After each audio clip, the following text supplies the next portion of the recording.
Hi, congratulations on your new RV. We're really excited for you. Please make sure before you're signing that you bring the following items with you. If you're a cash buyer, please make sure that you bring a cashier's check, no personal checks at time of signing, or you may bring actual cash.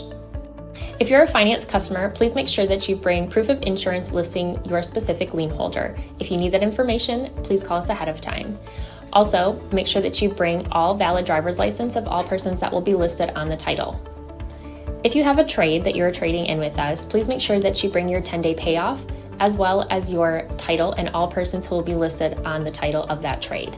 Arrive 30 minutes early before your appointment time so we can properly inspect your unit, and also make sure that you have the fridge on and running prior to arrival.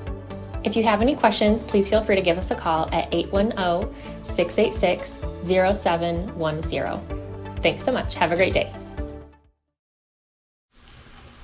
Hello, this is Mike at TradeWinds RV Center, here to congratulate you on your Riverside Retro 177 FK. I'm here to walk you around it, show you how to use a few things to get the best out of your camping experience. Let's start by talking about arriving at the campsite and a few things to take into consideration when parking. On your campsite, gonna leave plenty of room for this awning to come in and out. Then over here on your off campsite, no slide to worry about, so I just want you to think about where your power and water connections are gonna be. They're actually gonna be both right above your tire here. Power, water, park accordingly so you can utilize the facilities. Once we arrive, unhook our hitch. First thing we're gonna do is level our unit. Right will bring it up, left to bring it down. Set a level right inside your entry doorway. Run that up and down to your level. Once you get your own level, next thing we do is stabilize it. All four corners of the unit have these stabilizing jacks. Got a hand crank the 3/4 inch socket on the end. And just crank these down. As I do, I'm gonna recommend stabilizing jack pads. Jack pads will protect the feet of your stabilizing jacks from dirt, debris, hot blacktop in the summer. Just a good investment. Pick a 4-pack up, you got 10% off coupon. Run these down just until they're taut. So if you got any type of resistance on your hand crank, you know you're down far enough. You don't want to lift the unit. We're already level, we just want to stabilize it. After we've got our unit level and stable, we can hook up our power and water. 30-foot long 30-amp cord plugs in here on the side. The way these go in now, they kind of go into the left, turn it to the right, lock and washer there. At the end of this 30-amp service, should you need to plug into a 110, in your convenience pack will be a 30 to 15 amp reducer. Got your power hooked up, let's hook up our water. At campsites, we're going to hook up to city water connection. First and foremost, your water pressure regulator. This water pressure regulator is going to reduce the water pressure to 40 to 50 psi, protected lines in unit. Always use this when putting fluid into your unit because you don't know what the water pressure is at different campsites. Open that up, hook that up, don't turn your hose on yet. One more step. Over here to our left is our hot water heater. Now we're doing at this point, make sure our drain plug's back in there. I got that loosened up right now, emptying your hot water heater. But open that up, or close that up, make sure that's closed. Come up here, make sure your pressure regulator is closed. Once that's tight, you can go ahead and turn that hose on. After your hose has been on for a few minutes, I want you to go inside, open up your water taps, get all the air out of the lines, nice steady flow of water, shut them off. Then come out here and lift up on this water pressure regulator. If you get some water out of here, you'll know that your hot water heater is full and you can turn this on from indoors. Now let's say we're going to go camping and we're not going to go to a campsite, we're going to go boondocking or dry camping. In that case, we're just going to fill up our freshwater tank. No need for a water pressure regulator here. Simply fill it with a hose. Two ways to tell it's full. One, there's an overflow valve right here. Or two, on the inside where you check the levels of your black and gray tanks, there's also a button for your fresh water. Once that's full, put your cap back on there. And then whenever you want to utilize that water, you'll turn on your water pump. Do not turn on your water pump and hook to city water. That's already pressurized. All right, we're all set to camp with power and water. Let me continue the tour around your unit. Started here on your off camp side. Up front here we've got some storage. Again, your hot water heater. draining out right now. You have an outdoor shower, fresh water, power, city water, cable, solar. You can plug in a solar panel here and that'll trickle charge your batteries. And then down here is where we'll dump our black and gray tanks. You also have your low point drains right here.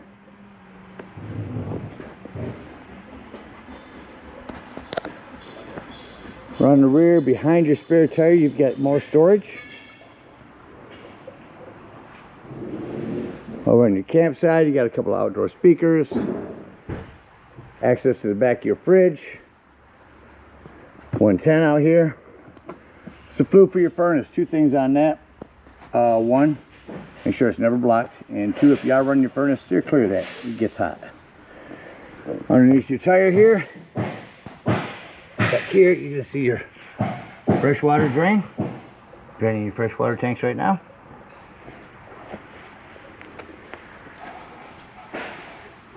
Up front, check your battery posts every now and then. Make sure those haven't wiggled loose over time. Got a docking light. Your front window that'll open.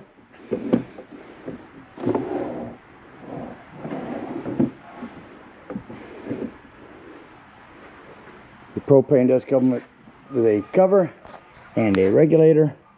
So if you point it toward the tank you wish to be using, lefty loosey to open, or put it in the middle and open them both. That about covers everything out here. We'll take a look on the inside. Coming up inside the unit, first thing I always like to point out is your fire extinguisher. Make sure that you and everyone who's camping with you knows the fire extinguisher is located by the entry doorway in case of an emergency. To my left, as soon as I come in, is going to be my control panel. Here's your brand new battery. There's that fresh water still draining. Black and gray tank. Interior lighting. Porch light. Here's where you turn on your water heater. Here's where you turn on the water pump. Here's your awning. On your awning, still a little wet right now, so it might not open all the way. But you only want to run that out until your flap, what I mean by all the way, sometimes that flap, when it's wet, catches and doesn't want to fall. You only want to run that until you can see that gray bar. If you hold that down, it will continue to run it. You hold that extend down, it will continue to run itself out farther than it needs to and start to run itself up backwards. Make sure your door is at 45 degrees, otherwise it will catch on it. On it in. Tell you the slam locks work best when gently slammed. Coming in here to the kitchen, this will be a long stick lighter light. Plumbing, keep an eye on it, maintain it. More so than you do your house at home. You're bouncing the house down the road, you want to keep an eye on things. You have a 110 with GFCI reset here. Your microwave. Little storage here. Here's your thermostat. Let's turn that on. There's your heat. Shut that off. Generally those take a few minutes to cycle through before they shut off. Access panel to the back of the shower head there. Lights on in here. Make sure you put a little water in here. You're all winterized right now, but make sure you put some water in there before you start dumping. Hand crank. Exhaust in here. Another hand crank exhaust out here. Dometic fridge. Show you how that works. Turn that on. When you're on auto, it means you're plugged in, you're running off electricity. As soon as you unplug, you're on gas. Lift that up for gas. If that light comes on, your gas is low. Down below, your furnace running there. Access panel to your breaker box and fuses. A handful of 15s there. I'd recommend you have some of those with you when you go camping. Come into the back. You do have this table on the wall. Bars are simply set in there, set in here to give you a table for back in here. Find your bars. Here's some bedding. Alright, you get a good grip on this. Kind of push it forward a little bit and get that loose. This whole piece here is going to fold forward. And that's how we're going to lay it down. Reach up in here, grab your mattress, lay it down. There's your other bedding.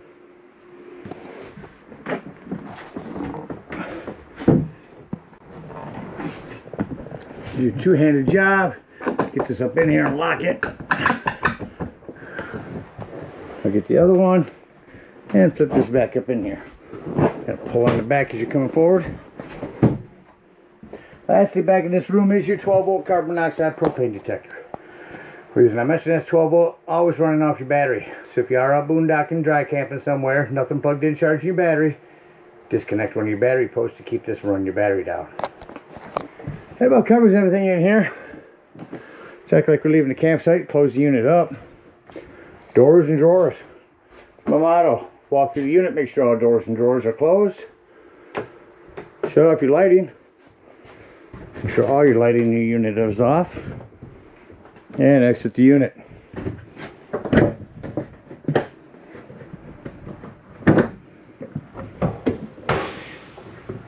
If we're boondocking, I'm going to come on over here. Excuse me. We're boondocking. We're going to come back here behind this tire here and dump our fresh water tank. If we're camping, we're going to unhook our cable, our water, and our power from the campsite and head on up to the dump station. At the dump station, park accordingly. Your dump is going to be right in front of your tire on your off camp side. Got a 10-foot hose, comes with your convenience pack. Hook that up. First thing we're going to pull is this black handle. That's going to be your sewage. When it sounds like that's no longer draining, go inside, check your black tank, make sure it's empty. When it is, close this handle and then pull your gray handle. That's going to be cleaner water, your sinks and your showers. While that's draining, get up underneath here and dump my low point drains. When this gray one's done, it's going to be cleaner water, sinks and showers. That'll clean your sewage hose out for you. When it's empty, pull this hose off, close your gray, and then conveniently and sanitarily store your sewage hose right in your bumper. Again, we thank you guys so much for your purchase. Hope you enjoy this retro for many years to come. Happy camping.